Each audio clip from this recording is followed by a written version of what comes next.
Good afternoon students. Good afternoon ma'am. आज हम atoms and molecules chapter में topic पढ़ने वाले हैं राइटिंग केमिकल फॉर्मूला। अभी तक हमने केमिकल फॉर्मूले देखे हैं ना, कंपाउंड्स के, मॉलिक्यूल्स के। जैसे हमारा सल्फ्यूरिक एसिड है H2SO4, हमारा क्या है HCl है। तो ये फॉर्मूलेज आखिर कैसे बनते हैं ये हम लोगों को आज सीखना है। उससे पहले मैं आपको वैलेंसी के बारे में बता देती हूँ, क्योंकि कल हम लोग आयंस की बात कर रहे थे। Ions, there are two types of ions, positive ion and negative ion। positive ion known as cation, negative ion, ठीक है। इनके जो चार्ज है इनको आपको याद रखना है कि कैसे पॉजिटिव आयन को हम कैटायन बोलते हैं और नेगेटिव को एनायन बोलते हैं, ठीक है। ये तो हमारी चार्ज वाली बात हो गई थी। अब इसके साथ में इनकी जो बैलेंसीज भी हैं वो भी सामने आपकी गिवन है इस टेबल में, 3.6 टेबल, ठीक है। तो 3.6 टेबल में जो आपको चार्ज दिए गए हैं उसके सामने वैलेंसीज भी मेंशन है। तो वैलेंसी क्या होता है? एक्चुअली वैलेंसी होती है कंबाइनिंग कैपेसिटी। किसी भी एलिमेंट की कंबाइनिंग कैपेसिटी क्या है, वो कहां से हम लोग फाइंड आउट, उसको हम क्या बोलते हैं? वैलेंसी। तो valency can be defined as the combining capacity of an element, ठीक है। और जो ये वैलेंसी होती है ये हमारे फॉर्मूला जो है कंपाउंड को, उनके फॉर्मूला को फाइंड आउट करने के लिए भी हेल्पफुल होती है, काम आती है, ठीक है। तो वैलेंसी समझ में आ गया? वैलेंसी क्या है? कंबाइनिंग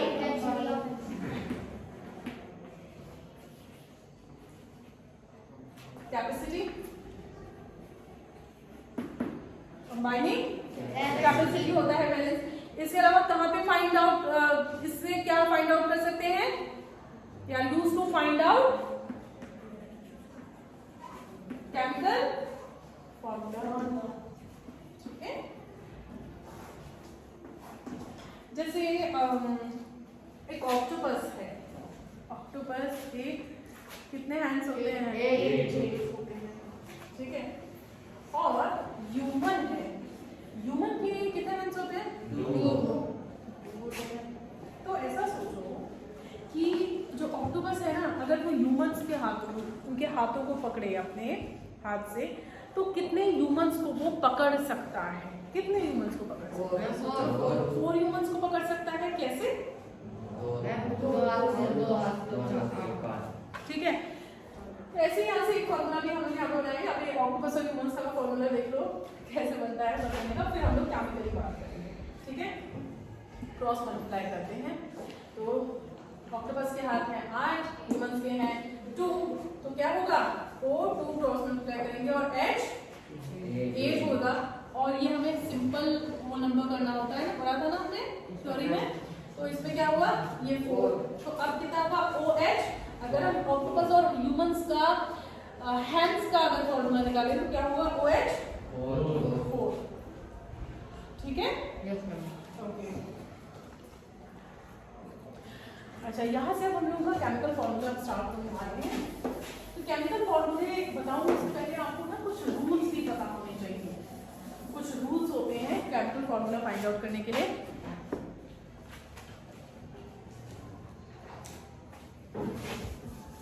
आपको कुछ रूल्स ध्यान में रखने हैं।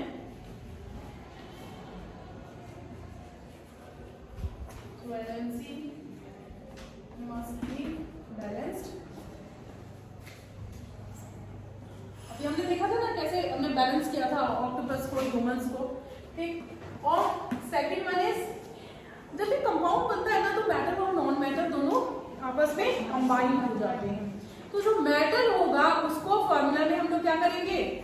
आगे रखते हैं, और जो नॉन मेटल होता है उसको पीछे की तरफ रखते हैं, ठीक है। यानी कि अगर हम एग्जांपल देखें, metal should be placed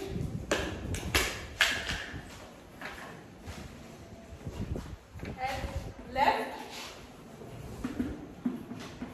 non-metal right। For example, NaCl, sodium chloride, ठीक है। जब ये फॉर्मूला हम लिखते हैं ना, देखो ये मेटल है, ठीक है। मेटल हमेशा कैसे होते हैं? पॉजिटिवली चार्ज होते हैं, ठीक। और नॉन मेटल कैसे होते हैं? नेगेटिवली चार्ज होते हैं। देखो NaCl जब हम लोग लिख रहे हैं तो इसमें हमने Na को पहले लिखा और Cl को बार में लिखा, ठीक है, ठीक, ओके। चलो केमिकल फॉर्मूला फाइनली हम लोग बनाना सीख लेते हैं। Chemical formula of compounds.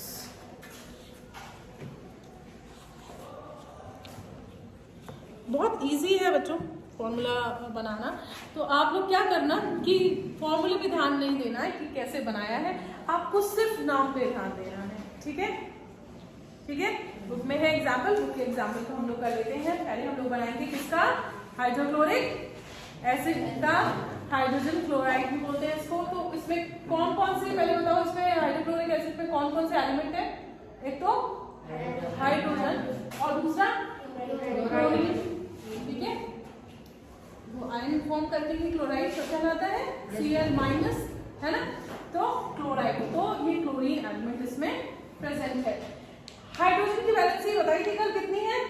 1, और क्लोरीन की भी 1। अब हमें इन्हें क्रॉस मल्टीप्लाई करना है, और जब भी क्रॉस करेंगे तो हमारे पास आंसर क्या आएगा? H1Cl1। और आप जानते हैं कि 1 और 1 को हम लोग नहीं लिखते, अंडरस्टूड है ये। तो ये क्या हो गया इसका आंसर? HCl बन गया, ठीक है। अब मुझे सेकंड बताओ।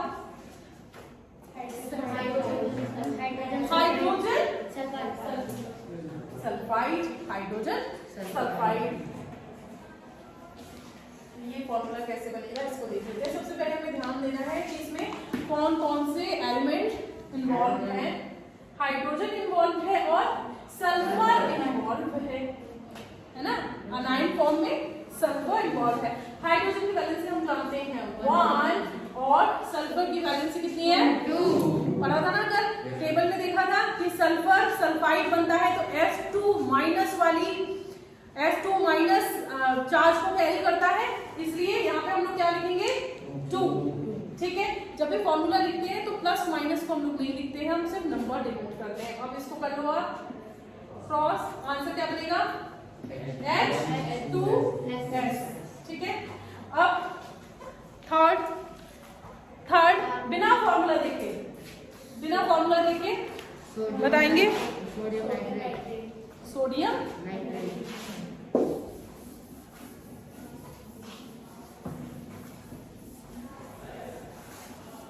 कल टेबल पढ़ी थी, उसमें हमने देखा था कि सोडियम नाइट्रेट क्या है? पॉलीएटमिक है ना। पॉलीएटमिक के भी जो आयंस होते हैं वो क्या होते हैं? कलेक्टिव फॉर्म ऑफ पॉलीएटमिक आयन के होते हैं वो चार्ज, ठीक है। तो सोडियम है तो लिख लेंगे हम लोग N, ये उसका सिंबल, और NO3 यही है, ठीक है। सोडियम की वैलेंसी है 1, NO3 की 1, ठीक है। क्रॉस करेंगे क्या बना? NaNO3। अच्छा एक बात और है, फॉर्मूला लिखते टाइम हमें एक चीज और ध्यान रखनी है बच्चों की, जब भी हम लोग पॉलीएटमिक आयंस इन्वॉल्व होते हैं तो पॉलीएटमिक आयंस का जो कलेक्टिव चार्ज होता है ना, वो तो आपको पता है। पॉलीएटमिक आयन जब भी इन्वॉल्व होते हैं तो हमें उनको बैलेंस करते टाइम या उनका फॉर्मूला बनाते टाइम, अगर वो उनकी वैलेंसी 1 नहीं है, ठीक है, अगर 1 नहीं है उनके साथ में जो एलिमेंट है उसकी, तो हमें उन सबको किसमें बंद करना पड़ता है? ब्रैकेट में बंद करना पड़ता है, ठीक है। तो NaNO3।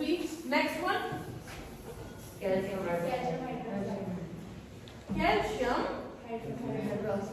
हाइड्रोक्साइड। कैल्शियम की वैलेंसी कितनी है? 2। तो जिसकी जो वैलेंसी है वो इसके सिंबल के नीचे लिख देंगे। हाइड्रोक्साइड हो गया यहाँ पे। कैल्शियम की वैलेंसी कितनी हुई? 2 हुई। हाइड्रोक्साइड की कितनी हुई? 1 हुई। कितना हुआ? CaOH बोल करके लिखेंगे, ऐसे ही लिखेंगे। क्यों लिखेंगे ऐसा? क्योंकि ये जो 2 है ना, ये सिर्फ ऑक्सीजन का नाम हो गया, हाइड्रोजन का क्या नाम, किस कैसे है? पूरे इन दोनों का है, ठीक है।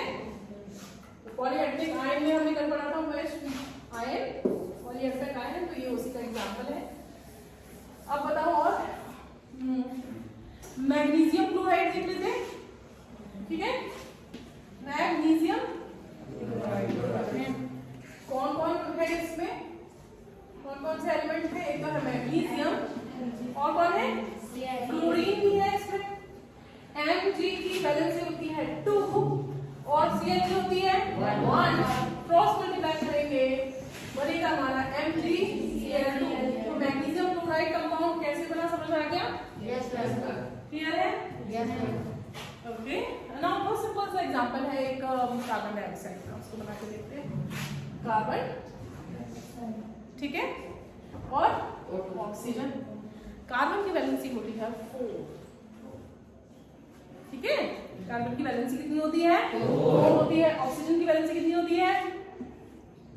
2 होती है। ऑक्सीजन ऑक्साइड बनाता है, 2- चार्ज उस पर होता है ना। तो ये क्या करेंगे, इसको हम लोग क्रॉस करेंगे, ठीक है।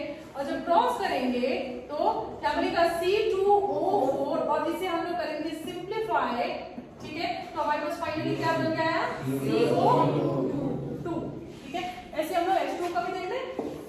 वाटर, वाटर कैसे बन रहा है? वाटर, इसमें कौन कौन है? हाइड्रोजन भी होता है और हाइड्रोजन की वैलेंसी है 1, ऑक्सीजन की वैलेंसी है 2। करेंगे इसको क्रॉस और हमारे पास आ जाएगा H2O, ठीक है। क्लियर है? ये सारी चीजें आपको क्लियर है? Yes, sir. Sodium carbonate, sodium carbonate, एक बार सोडियम कार्बोनेट का एग्जांपल और देख लेते हैं हम लोग। आपको ये फॉर्मूला बनाना आ गया कैसे बन रहे हैं ये? Yes, sir.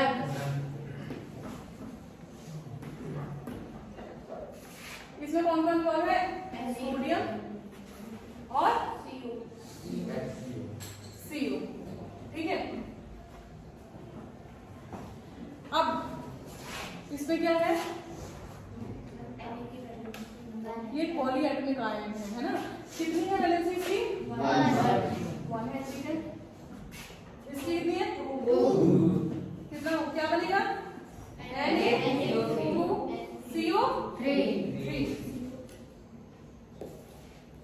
Na2CO3 पॉलीएटमिक आयन था ना ये, हमने CO लिख दिया था, कार्बन मोनोऑक्साइड। लिखनी क्या है? CO3 है एक्चुअली, ठीक है। तो CO3 वो पॉलीएटमिक आयन है, इसीलिए CO3 हम पूरा लिखेंगे, ठीक है। सोडियम कार्बोनेट हो गया। कितने काफी एग्जाम्पल? इसमें एग्जाम्पल काफी है, ठीक है। तो हम लोगों ने क्या सीख लिया? हम लोगों ने सीखा, अच्छा एक और एग्जाम्पल है अमोनियम सल्फेट का है, ठीक है। अमोनियम, बहुत ध्यान से इस चीज को सीखो आप। अमोनियम सल्फेट, ठीक है। इसमें वही बात आ जाएगी कि ब्रैकेट कब लगाते हैं, जब पॉलीएटमिक होते हैं ना तो उनमें ब्रैकेट्स लगाना होता है, ठीक है। एक और एग्जांपल ब्रैकेट वाला देख लेते हैं। अमोनियम कल हमने पढ़ा था, अमोनियम को कैसे डिनोट करते हैं? NH4, ये हो गया आपका अमोनियम। सल्फेट को SO4, ठीक है। अमोनियम की वैलेंसी है 1, इसकी वैलेंसी कितनी होती है? 2 होती है, ठीक है। 2- होती है ना, ठीक है। क्रॉस मल्टीप्लाई कर लेते हैं, ठीक है। तो आएगा, देखो ध्यान से देखो, NH4 ब्रैकेट 2, फिर SO नहीं, ब्रैकेट इसलिए नहीं क्योंकि ये सिर्फ 1 है। आपको ये ब्रैकेट करके 1 नहीं लिखना है। अगर ऐसा ही होता तो आप फॉर्मूला लिख रहे होते C1O2, लेकिन आप क्या लिखते हैं? सिर्फ CO2, ठीक है। तो ब्रैकेट यहाँ नहीं आएगा। हाँ, आप ऐसा जरूर कर सकते हैं कि मान लीजिए अगर यहाँ पे सिर्फ जस्ट अज्यूम करना है, यहाँ पे हमारा होता मान लीजिए 3 और यहाँ पे 2 रख रहे हैं, तो इसको तो ये क्या बनता? NH4 ब्रैकेट 2 और फिर क्या होगा? SO4 ब्रैकेट 3, लेकिन ऐसा कुछ भी नहीं बन रहा है। ये सिर्फ समझाने के लिए कि क्यों हमें ब्रैकेट कहाँ प्लेस करने होते हैं जब एक से ज्यादा होते हैं। वैलेंसी जब एक से ज्यादा होती है हमें सिर्फ तभी ब्रैकेट यूज करना होता है, ठीक है।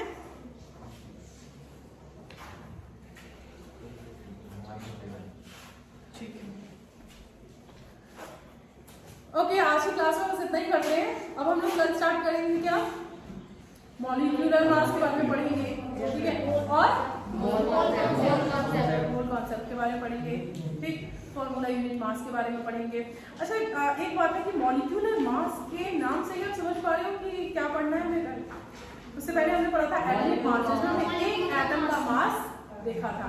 मॉलिक्यूलर मास में क्या होता है, एक मॉलिक्यूल का मास देखते हैं। जैसे अब क्या होगा, H2O का मास भी देखेंगे और CO2 का मास देखेंगे, ठीक है। इस तरीके से और भी बहुत सारे हैं, CH3 का मास देख सकते हैं, NH4 का मास देख सकते हैं, ठीक है।